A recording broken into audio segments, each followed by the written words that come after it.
Bonjour à tous et bienvenue sur la chaîne WinDev Nurse, la chaîne dédiée au W langage et à WinDev, l'outil de PC Soft. Alors aujourd'hui, on va aborder un nouveau cours sur WinDev et on va un petit peu continuer ce qu'on avait déjà commencé à faire samedi dernier en parlant du XML. Mais avant de vous présenter la vidéo du jour, je vous rappelle que si vous aimez les vidéos, n'oubliez pas de liker, abonnez-vous, parlez de la chaîne et puis on dira aussi un grand merci à tous les généreux donateurs de la chaîne car vous avez toujours à disposition les cagnottes Litchi et PayPal pour s'acheter un petit peu du petit matériel quand on en a besoin pour faire nos cours. Alors aujourd'hui, on continue sur le XML. Samedi dernier, on a vu comment exporter depuis un fichier FIC vers du XML en W langage. Maintenant, on va attaquer un peu les choses plus sérieuses. On va essayer de lire ces informations et voir comment on peut les extraire. Allez, c'est parti, on passe sur mon PC et on voit ça ensemble. Allez, c'est parti. Alors, je reviens sur le bouton qu'on avait fait la semaine dernière, Export XML. Donc, je vous rappelle ici le code qui avait été utilisé, qui était hexport.xml avec le fichier en question et la destination. Bon, ça, je vais le garder parce que je vais en avoir besoin. Alors, on va passer maintenant la première étape qu'il faut faire quand on fait du XML, c'est de ouvrir le document XML. Alors, comment est-ce qu'on fait ça?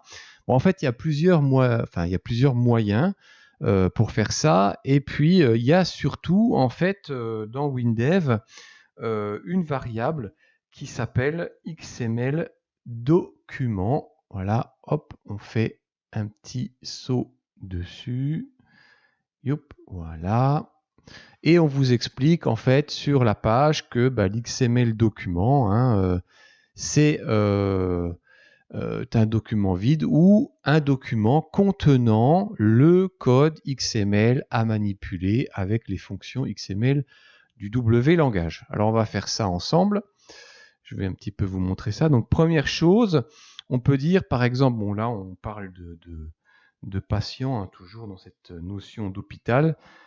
C'est mon XML patient est un XML document. Voilà. Donc là, vous avez en fait dit qu'il y avait une variable de type XML document présent. Alors bien sûr, parce que là, vous avez créé un document vide, il n'y a rien dedans.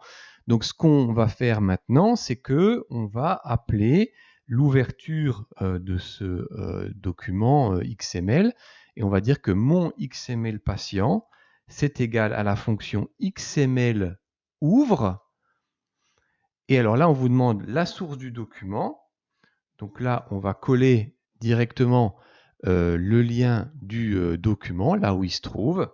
Et vous voyez qu'après, on vous demande de préciser le type de source. Alors, regardez ce qu'on vous propose. On vous propose depuis chaîne, depuis fichier ou depuis URL.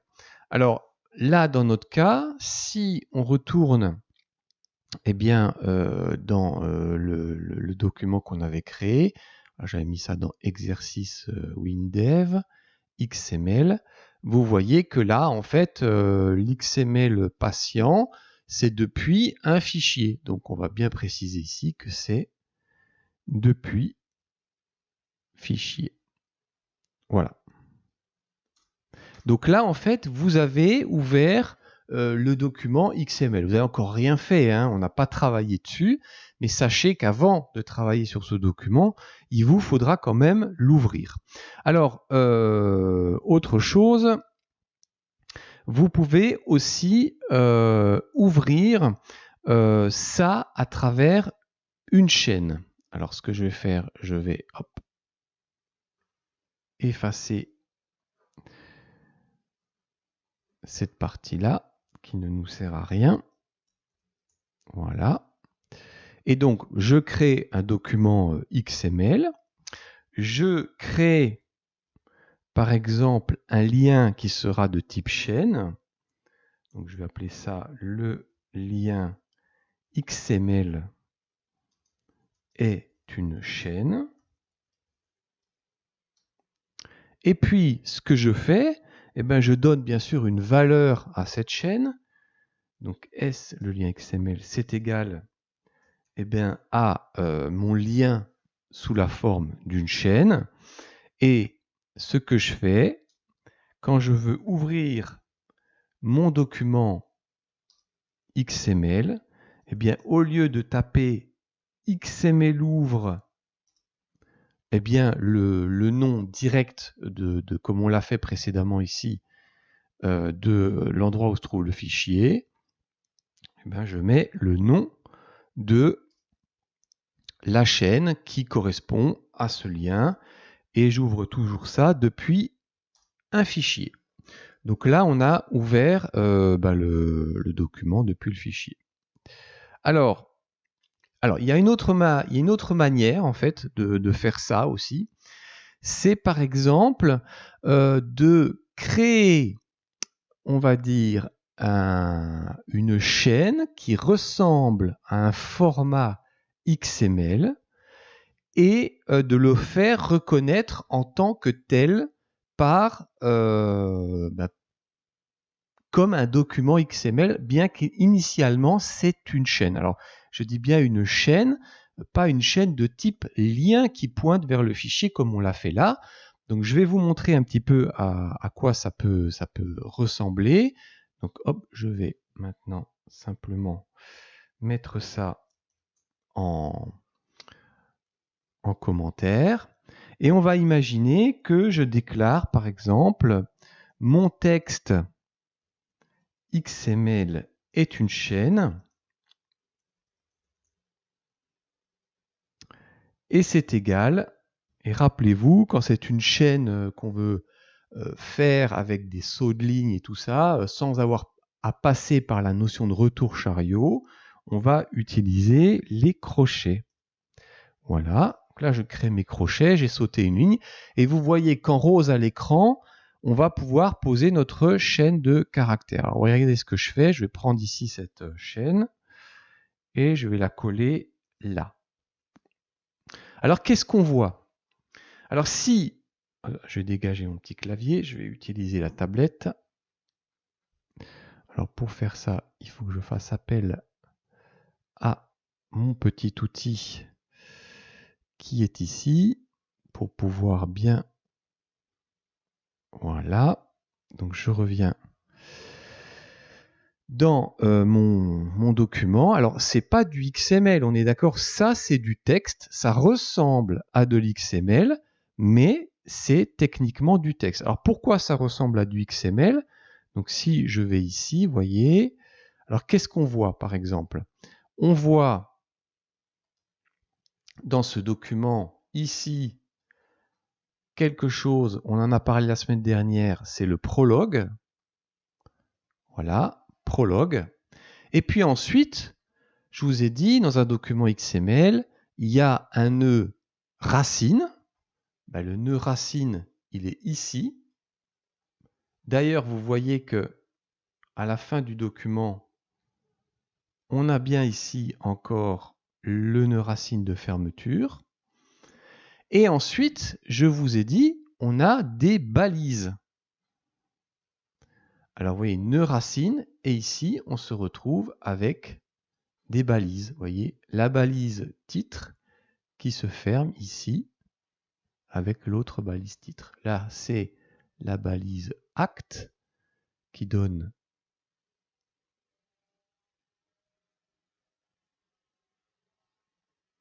normalement un acte qui est là, pardon. Donc là, en fait, c'est pas vraiment une balise, hein, ça devient un nœud secondaire. Et dans ce nœud secondaire, on retrouve quoi? On retrouve le prologue, voilà, etc. La scène, voilà.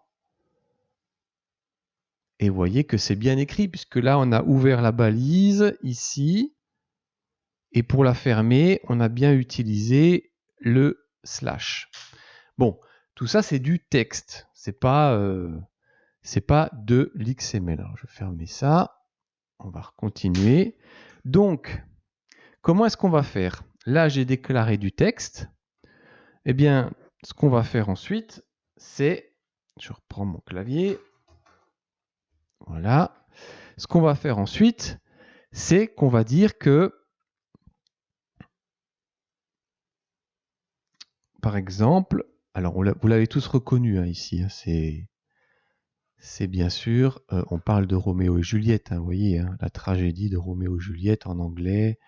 Vous avez les titres des actes, voilà, etc. Enfin bref, peu importe.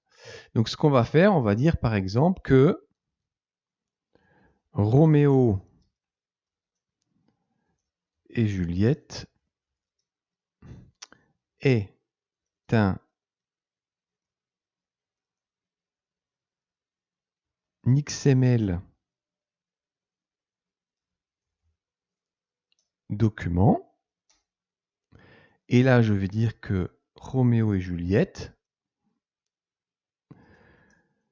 je vais appeler la fonction XML ouvre. Et là, j'ouvre quoi? Ben, j'ouvre ma chaîne qui est donc S mon texte XML. Et là, petite particularité, ça va pas être depuis fichier, ça va être depuis une chaîne, puisque là, on est bien dans une chaîne. Alors, c'est bien, hein, ce système, c'est bien. Bon, c'est comme un petit peu risqué, parce que si vous avez des erreurs, ou vous avez fait une erreur dans l'écriture, ou vous avez mal copié, par exemple, on va dire la variable de type chaîne dans cette partie-là, vous risqueriez d'avoir des incompréhensions dans la lecture du document XML. Mais bon, c'est une méthode qui peut aussi fonctionner. Donc là, vous avez pu voir en fait simplement comment ouvrir des documents XML pour ensuite pouvoir les travailler. Alors maintenant, on va un petit peu revenir sur c'est ce qu'on peut faire avec ces documents. Et cette fois-ci, on va voir comment est-ce qu'on peut compter le nombre de nœuds racines. Alors, je dis bien racines, je vous invite à faire référence à la vidéo de la semaine dernière où on parle de ce qu'est la racine d'un nœud, surtout dans un document XML. Et là, en fait, pour pouvoir connaître le nombre de nœuds racines, parce qu'il est possible que vous n'en ayez pas, et là il y aurait un vrai problème parce que vous ne pourriez pas chercher les données. Donc dans ce cas-là, on va voir en code comment est-ce qu'on peut compter le nombre de nœuds racines. Alors, ce que je vais faire, je vais dire par exemple que mon fichier XML est une chaîne. Bon, ça, on l'a déjà écrit. Donc, S, mon fichier XML, c'est égal à... Hop là, ça, c'est pas bon. C'est ce que j'ai pris tout à l'heure. Je fais un CTRL Z. Je vais juste aller reprendre le lien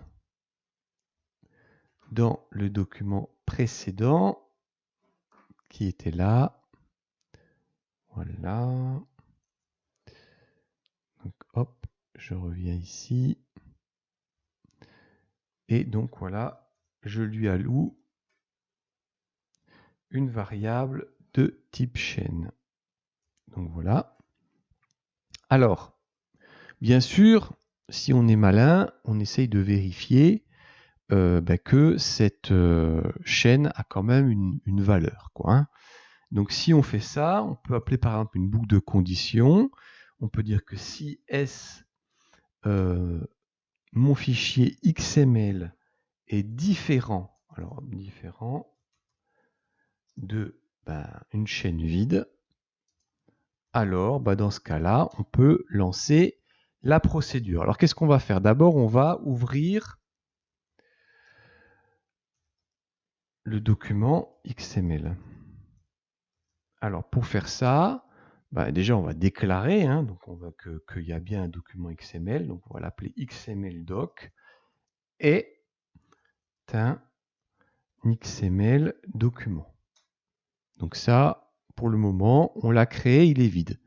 Je vais lui allouer une valeur. XML doc, c'est égal à XML ouvre. Ici, je glisse l'emplacement de mon fichier XML, qui est toujours au même endroit.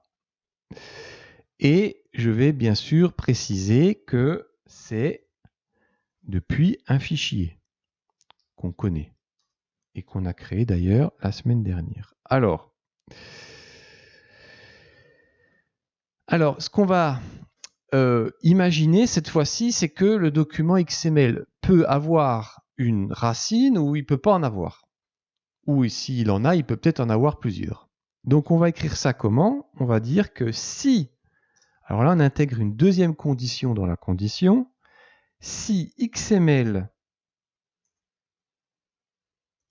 doc, donc ça c'est document XML, point, nœud racine, vous voyez il propose là, nœud racine, et là je mets double point, occurrence.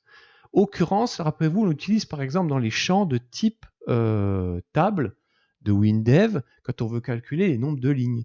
Donc là, on est en train de dire que si dans le document XML et dans les nœuds racines, on lui demande de compter le nombre d'occurrences de nœuds racines dans le document XML. Si il est inférieur, par exemple, à 1, alors, là, on met, par exemple, un message d'info qui dirait « Il n'y a pas de nœud racine ». Donc là, problème, il n'y en a pas. Donc ça voudrait déjà dire que, en gros, l'XML en lui-même ne contient pas d'informations, quoi. Et si, par exemple, il est égal à 1 ou supérieur à 1, là, je peux dire, par exemple, info, je mets du texte, il y a quoi? On va faire de la concaténation. Le nombre de nœuds qu'il va trouver. Alors, le nombre de nœuds qu'il va trouver, on sait comment ça s'écrit. Ça s'écrit ici, regardez. Là, c'est le nombre d'occurrences de nœuds racines dans le document XML. Et on va rajouter, par exemple, nœud, alors avec ou sans S d'ailleurs, racine. Parfait, allez, on va tester ce code. On va le bloquer pour l'arrêter, pour voir un petit peu comment ça se passe. Allez, je veux savoir le nombre de nœuds racines. Allez, ok, là j'ai une chaîne. Parfait. Bon, la chaîne, c'est le lien qui va vers le document. Très bien. Est-ce que cette chaîne est vide? Non, elle n'est pas vide. Donc je vais pouvoir continuer mon code. Je crée une variable de type XML document. Elle est créée, elle est vide. J'ouvre un XML document qui correspond à mon fichier XML qui est ici plus haut. Et je l'ouvre depuis le fichier. Et cette fois-ci, voilà, je veux savoir le nombre de fois qu'il y a des nœuds racines dans ce document. Est-ce qu'il est inférieur à 1? Bon, là, je regarde ici les valeurs que je vais trouver. Là, vous voyez qu'ici, c'est écrit en tout petit, il marque XML doc, nœud racine, occurrence égale 1. Donc, ce n'est pas inférieur à 1. Donc, dans ce cas, je passe à la condition suivante et j'obtiens un message qui doit apparaître à l'écran et qui me dit il y a un nœud racine. Donc là, on a bien compté le nombre de nœuds racines dans le document. Alors, ce qu'on va faire aussi maintenant, on va essayer de savoir quelle est, par exemple, la version du code XML dans cette dans ce document. Rappelez-vous, la version, quand on regarde un document XML comme ici, ça se trouve dans le prologue. Le prologue qui est ici, hein. C'est ça le prologue. Et vous voyez que la version, c'est 1.0. Alors, si on veut vérifier la version du document, comment est-ce qu'on va faire? Eh bien, on va faire ça, hein. Allez, c'est parti. Alors,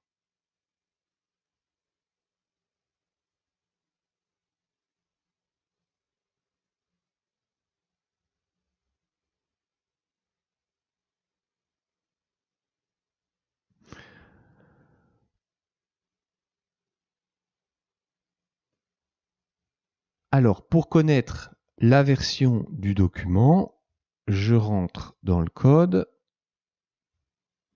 Voilà. Et au clic, ben, je veux dire quoi, par exemple? Mon XML, c'est toujours pareil, hein. Patient est un XML document. Voilà, XML, je prends le document. Très bien. Et bon, ben, bien sûr, j'alloue une valeur à cet XML document. Il est créé, mais il est toujours vide. Et là, j'appelle la fonction XMLOuvre. Et je mets quoi? Ben, je mets le lien. Alors, hop, là, c'est pas bon. À chaque fois, je me trompe. Il faut que j'aille le rechercher ici. Voilà, c'est ça. Donc, je reviens dans mon code.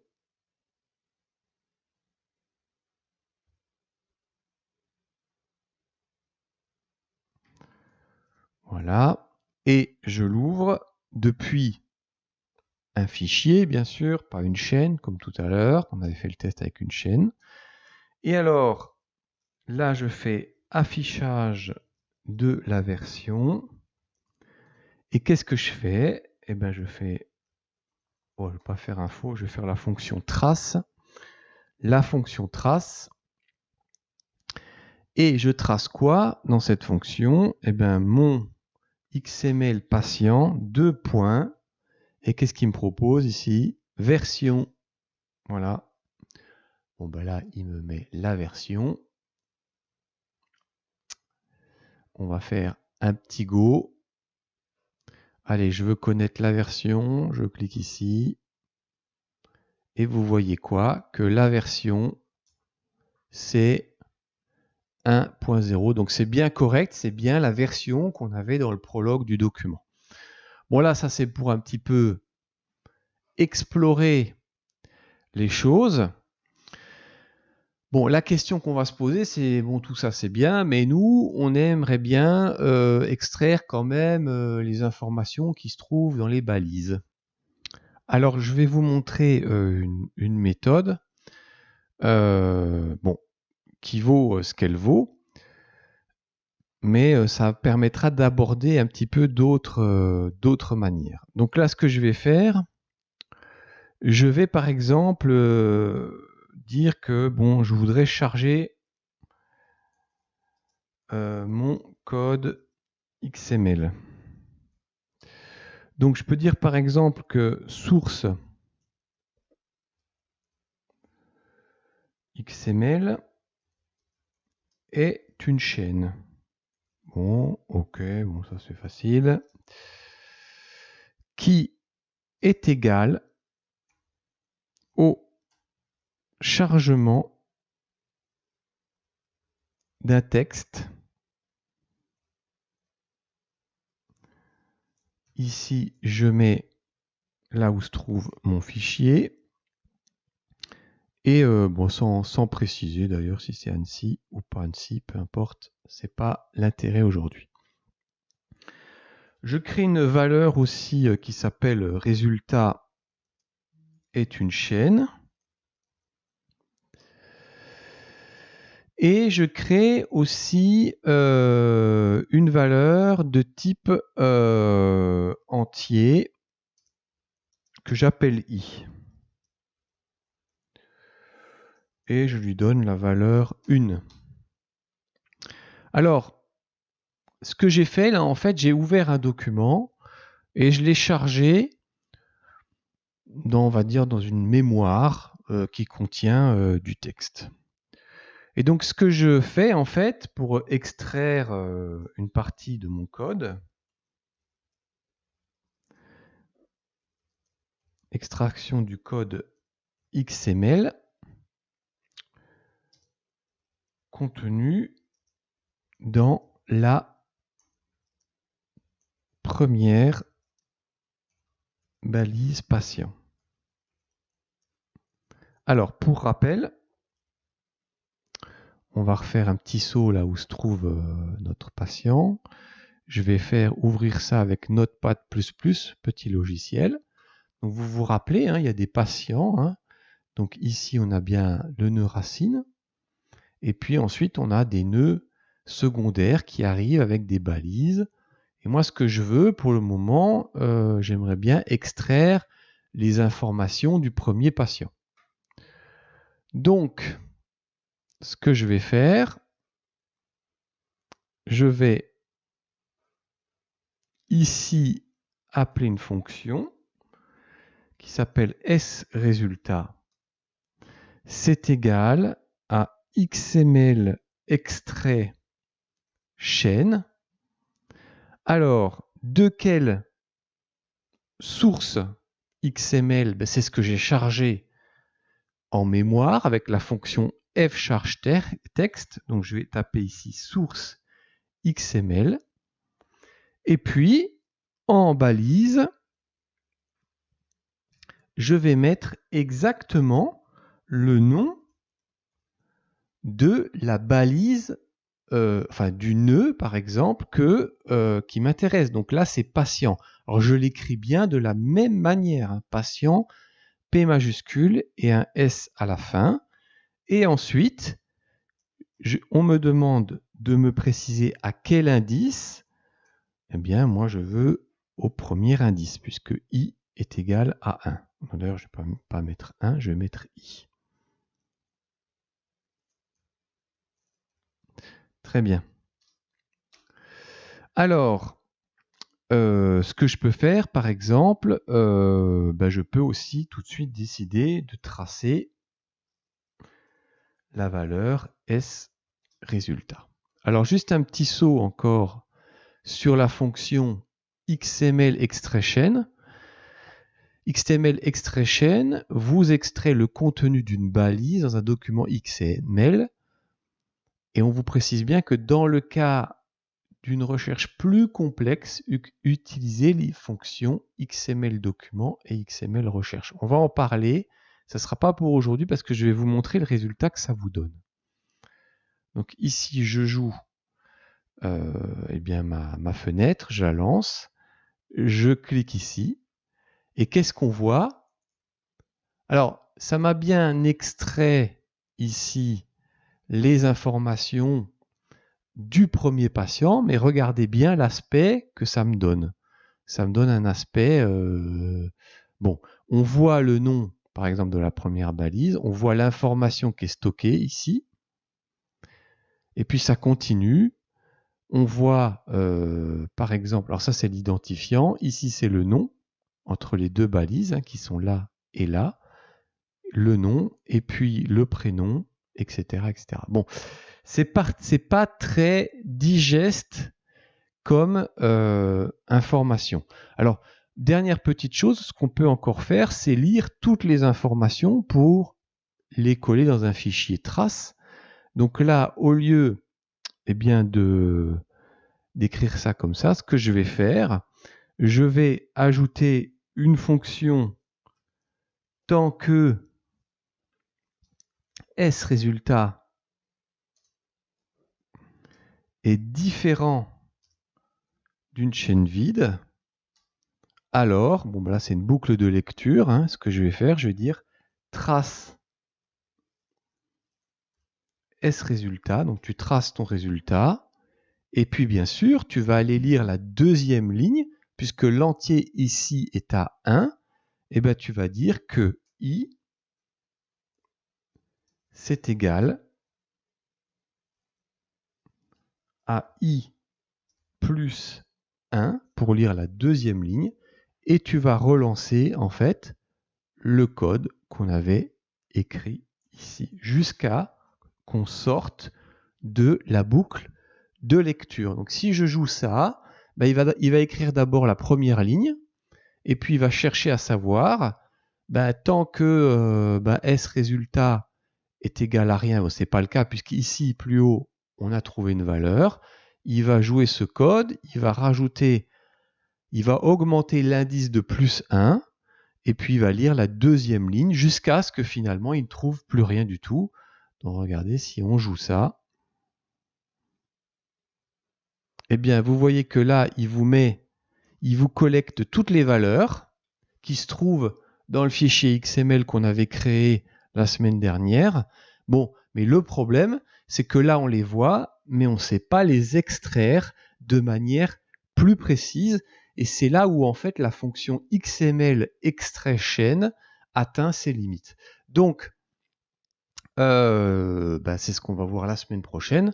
Voilà, ça fait un petit peu long en cours pour aujourd'hui, mais la semaine prochaine, on va voir comment aller chercher précisément les informations dans ce document XML.